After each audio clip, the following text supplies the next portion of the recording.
signing of the peace accord and one party refused to sign, sir? Well, because they have already declared, the NSC chairman, who is their local government leader, Olaye, has already announced that whatever happens at the polling booth, if Aswa Godaro is not declared the winner, that Nigeria or Edo will burn. They have already said that. So, by fire, by force, they must be declared the winner.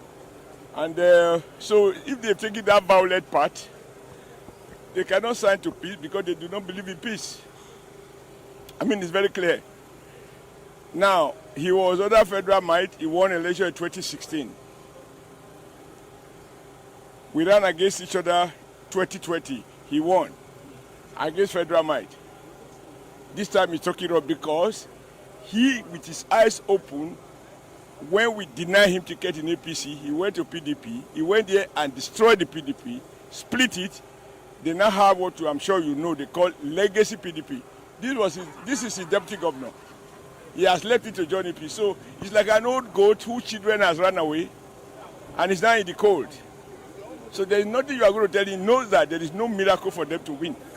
And that's why they are resorting to violence here and there. But your TV station, Arise, is not being fair. And I'm going to report to your chairman. Because Arise should maintain his credibility and not swell his hand because whoever the TV host favored is not likely to win. In any case, this election will be decided in Edo by Edo people, and Edo people only.